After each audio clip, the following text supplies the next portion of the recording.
Three, two, one. Hi everyone, this is Jochen, and today I have Arnoud with me from Dashmote. And we would like to talk a little bit about how Dashmote transformed their internal processes and gained productivity within 8 weeks. Arnoud, why don't we start with this? Maybe you can briefly introduce yourself and Dashmote, what you do at No, of Dashmote. course. Yeah, that's great. So my name is Arnoud. I'm leading the commercial team at Dashmote. Dashmote is a startup scale-up based in Amsterdam, has offices in Shanghai and New York. Basically, what we do is we help lots of companies in basically acquiring, cleaning data, and basically creating analytics on top of it for the purpose of market insights and sales enhancement. We have a very strong focus in beverage companies. So some of our customers are Heineken or Coca-Cola. And basically, that's what we do. Cool. And your role in the commerce team is? Yeah, so I'm leading it. Like we have the commercial team that consists of customer success managers, basically account executives, new industries, and basically and we have a team. The sales team is primarily focused in Amsterdam with a little bit of people also in Shanghai. And basically, I'm leading that team. Okay, cool. How many people are in your team, just roughly? I think right now more or less 12 to my knowledge, 12 to 14, I would say. Yeah. Okay, cool. All right. Offices, headquartered. That sounds pretty bad, right? I should know. I do know all of their names, so we can do that. So let me check. I'll double check it. No, but you are growing so fast, it's hard to keep track. That's the point. We just hired a lot of people. That's correct. We did hire, I think, 4 people. It's always a good sign. It's a bad sign if someone says, "Well, since 20 years, I have 5 people in my team." Like that's sometimes like, the same people. I mean, maybe if people really like each other, that could be exactly. Could be something. And we are a fast-growing startup. Yeah, okay, thank you. So that does good sales pitch. Yeah, good sales pitch. That really attracts a lot of venture capital. Can you share? Okay, so Dashmote in total has how many employees? Yeah, like 70, 75 right 75. now. 70, 75, okay. Yeah. All right. And venture capital raised, if you can share this, or is it just official? Yeah, no, that's okay. Yeah, we have 2 investors, actually we have more investors, but our investors are based in Boston and in China, in Shanghai. Okay. All right. And total funding to date, if you can share this, or is that not official? So to be honest, I know that the latest funding round was, I think, 3 million, $3 million USD. I have to check with Stefan, so also that Stefan is our CFO. But I think that was the latest round, to be honest. Yeah. Okay, cool. And what is just to understand, because you are targeting large enterprises, just to understand a little bit more about Dashmote, what is your USP there when you're talking to Heineken, Coca-Cola? Why do they work with Dashmote and not with any other analytics provider, let's say? Yeah, that's a good question. So I think it's even better to ask them than ourselves. But if I talk to them, I would say that. So first of all, I think our service is quite innovative. So I don't think there are other parties that offer parts of our services. So whether it's a good analytics shell, or whether it's a good prediction algorithm, or whether it's data acquisition, but basically what we basically have is everything. And basically that gives a lot of benefits. So that means that the data that you will receive is clean. The data that you receive actually solves your use case. So I think that's one side of the story. I think the second side of the story is basically we come in with a business case. So for example, we come in with Coca-Cola and we say, well, let's try to increase, let's say, the locations that sell Coca-Cola products on meal delivery platforms with 5%. Against the benchmark that you currently have, and basically that's how we come in. And with that in mind, we basically completely set up our solution. So I think why is that so? That could also still be something that other people offer. Maybe why I think it works is we have quite a good success team. So I think we are really close to our customers, and we stick to them for a long time. So we don't do it as an upsell. We always have a customer success program, because if we're not successful with our client, well, basically he's going to leave by the end of the year. Yeah. So that's not in his interest nor in ours. So I think that's I think one of the reasons that they like working with us. Yeah, and I think just we actually managed to achieve the cases. So yeah, I think those I would be, I think my reasons why they would work with us. Yep. So very solution outcome focused sales approach then, really benefits value based use cases basically. Yeah. Yeah, and also let's say lots of experience, right? So I mean, what I mean is we are a very young company, but if you're so much focused on, let's say core, so if you're in the beverage industry focused, because we say, well, you can put 70 people on 8 different industries, but if you want to have deep, let's say, industry expertise, you do need to bring at least some focus. It doesn't mean that we're only in beverage industries, and it doesn't mean that we don't want to expand even more, where we're already doing. We're active in also personal care, amongst others, but also in retail. But I think you do need to bring a bit of focus, so actually you can bring expertise to the table, like how do you solve a business case or a use case. Yeah. And then it helps to have a big network, right? If something is working from Coca-Cola, as an example, in Australia, and it's applicable in, let's say, the US, then you can actually be almost like a best practice platform across those entities, let's say. Yeah.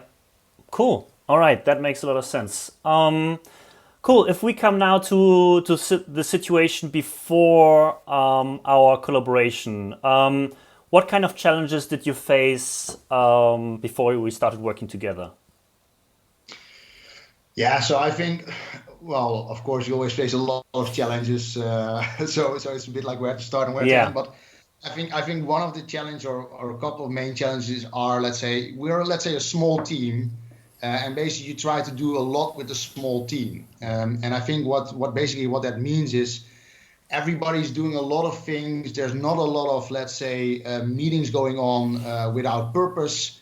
So what it basically means is people spend a lot of time on figuring out where is a certain opportunity at, why is it stuck, or where do people need help, or also to trying to figure out, okay, what is the best, let's say, for example, what business case can we help a client with? So what it means is that there was a lot of, let's say, communication taking place between people, let's say in the corridors, like, hey, actually, I use this for, let's say, client Y in Portugal. Maybe you can use this for your client in.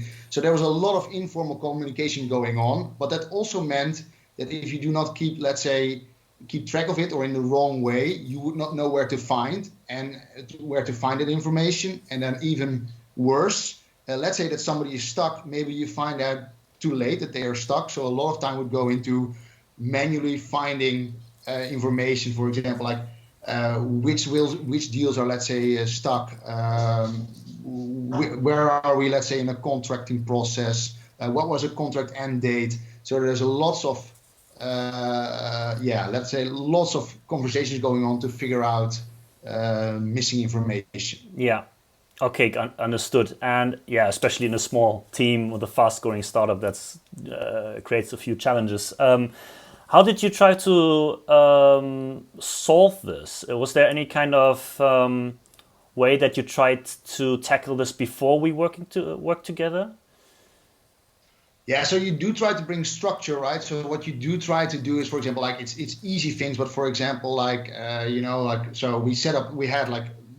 I think it caused us to have more meetings. So, okay, we needed more alignment on meetings. And during those meetings were often focused on informing rather than making decisions. So, because, okay, I need to understand what's going on ABC, or somebody else needs to understand it as well.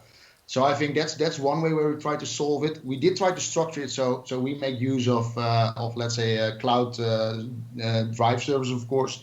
So, of course, if you bring a lot of structure there, that works as well, but in the end, you will end up having to check a lot of things. So something as easy as, let's say that I have 50 contracts and I would like to know the start and end dates of those contracts. And let's say you would have to go into each of those contracts to see, okay, what was the start and end date of the contract? Also, if you make additional agreements with clients to, for example, extend it, saying, well, you know what, we're going to extend it with 2 or 3 months because of reason ABC. If you don't keep track of that, it's going to be a lot of work to figure that out.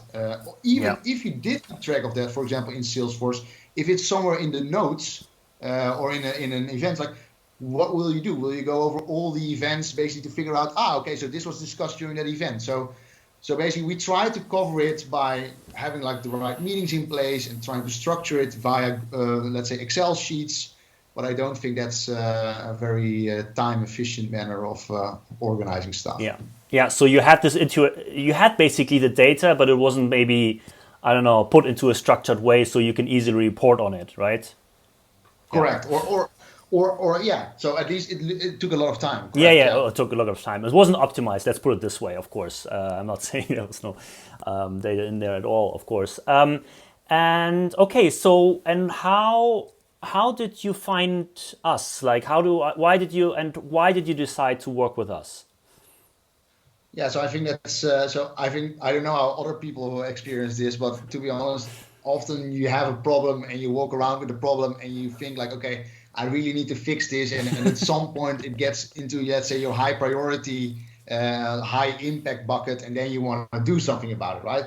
So for a long time I was thinking. So one of the people that were responsible for Salesforce.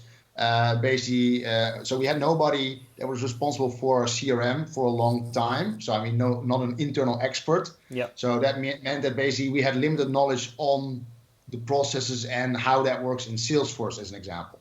So I'm walking around with like, this is not working effectively. This is not working effectively. This is not working effectively. But to be honest, I had also 55 other things I would like to solve. Yeah. So, but then I knew I met you, like say, a long time ago, and you posted regularly something on LinkedIn, and I liked you. Like when I met you, I liked you, but I read the things that you wrote down. Yeah, this is exactly what I need. Probably I will need this guy somewhere in the future. Let's say. And then one thing led to another. I think 2 months later, I contacted you like, hey, Jochen, like, this is my problem. Is this something that you can help with? Yes or no? And then, one thing led to another, and we started working together. Okay, and the rest is history. And the rest is history. Very good. Okay, and during the collaboration, so what are the results of our? We tackled various things. We said, okay, productivity, sales process redesign. We touched a little bit also on renewal process. But what are the biggest, let's say, benefits that you've seen from working with us? Yeah, so I think one thing that really makes you, I think, what I really like about your approach is that you keep emphasizing the learning to do it yourself part, let's say. So I was working on it together with my colleague Julia, let's say. And of course, I have had Salesforce trainings before. And also, of course, I've had sessions on sales processes. And also when I was working at KPMG, I worked on setting up an inbound, let's say, mechanism and all that type of stuff. But what I really liked about you, it's not like, okay, Jochen, do this for me. And then 2 months from now, you come back and you say, well, this is what I've done for you, let's say, right?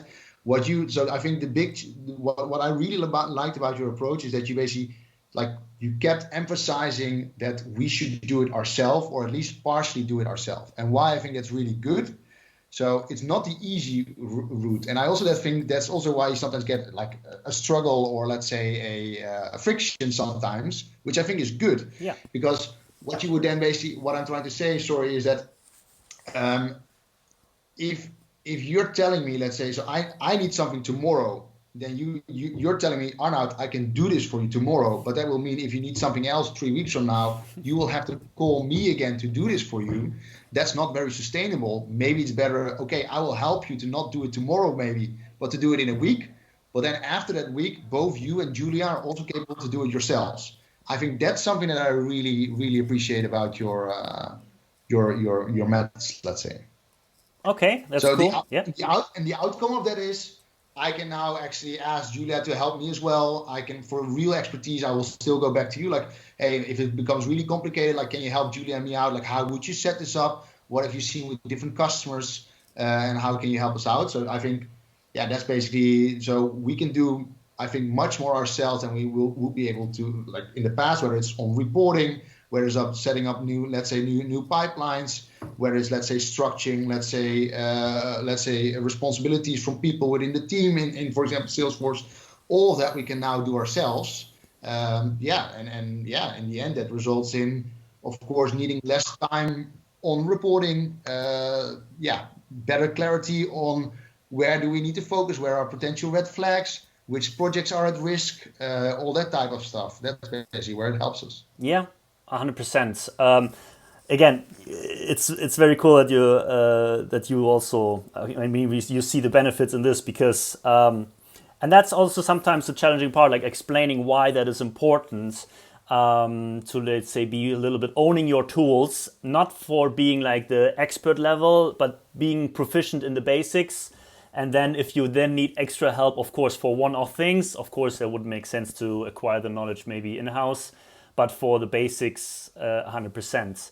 So Yeah, I think that and it's what not always easy, right? I mean, no, I still remember the conversation. Like I was like, okay, I at some point I'm not sure if you remember. I was like, I thought you would do this, and then you told me back like, yeah, I can, but that means that you will have to do it again. Is it really what you want, you know? And then of course I'm like, yeah, but I need this tomorrow. Yeah, I understand that you need it tomorrow, but probably 3 weeks from now you will need something again, right? So those conversations are not, let's say, always the most pleasant or things that you want to hear, but yeah, still, I think, very good to tell, let's say. yeah, it's some tough love. It's some tough love. Exactly. Tough love.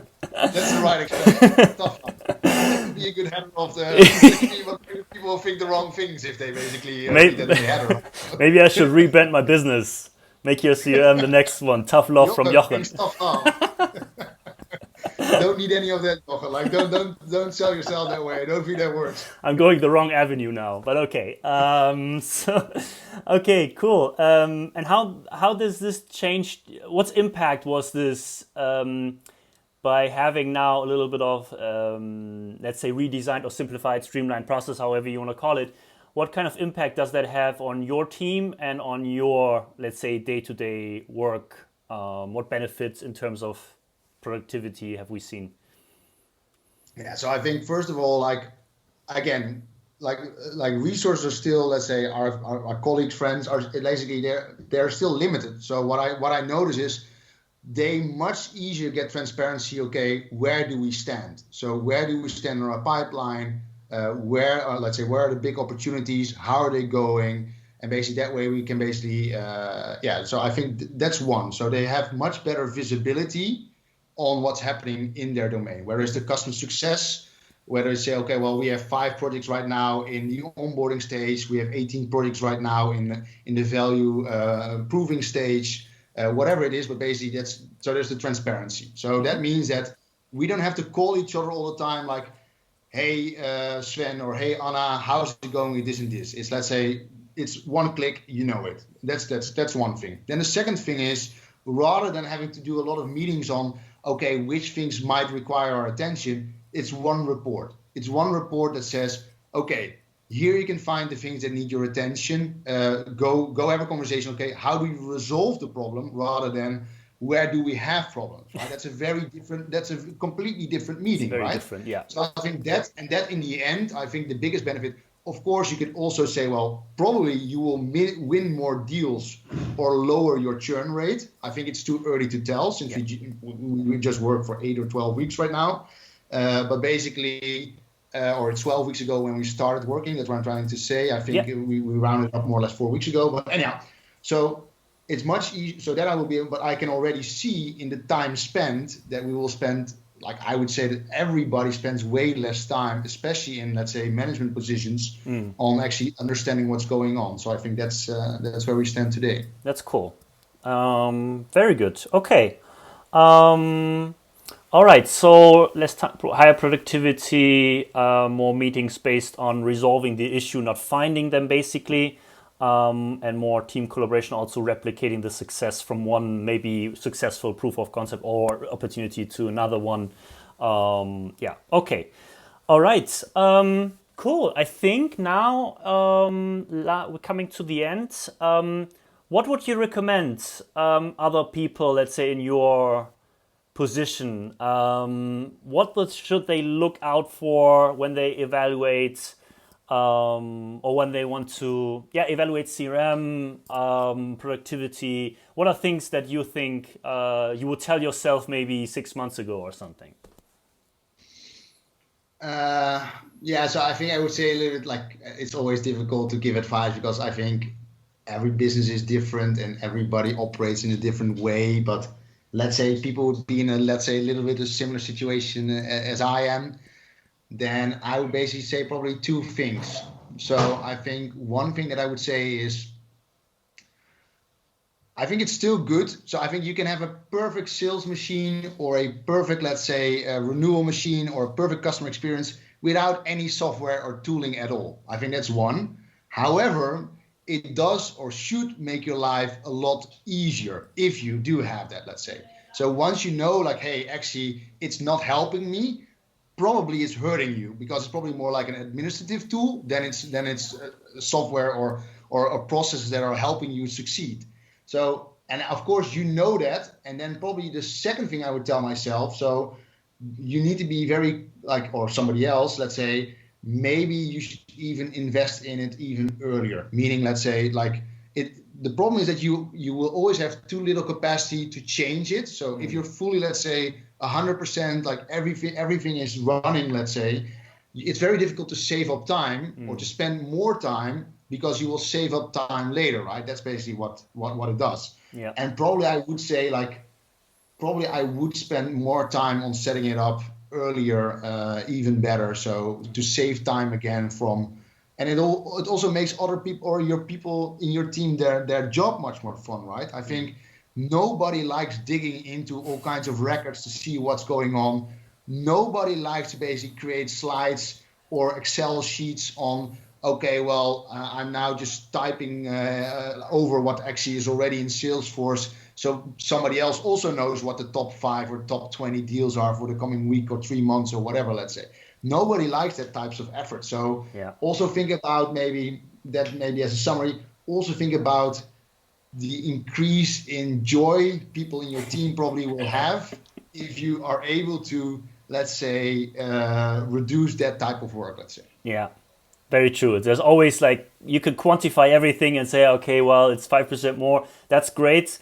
But also this qualitative criteria is also not, shouldn't be neglected, let's say. And it is often neglected by people who are extremely numbers driven.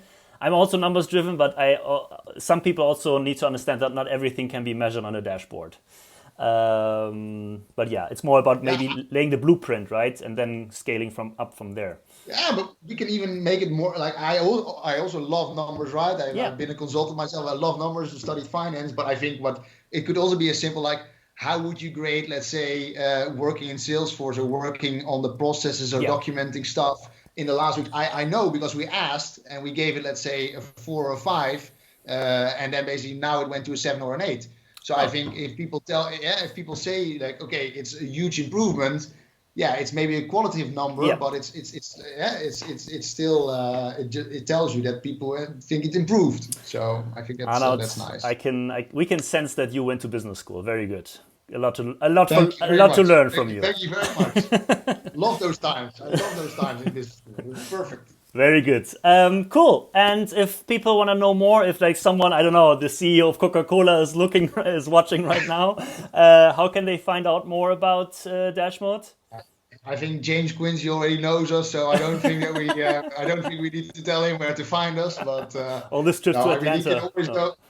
They can always, of course, as you go, like they can drop me an email or they can drop you an email or and our website, of course, www.dashmote.com or LinkedIn. So of course, I think very cool. But thanks. And thanks for your help the last what was it, 8-12 weeks, I think. Yeah. We've done good work. So thanks for that, yeah? Thanks very much.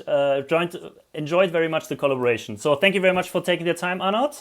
And until the next project, I'd say.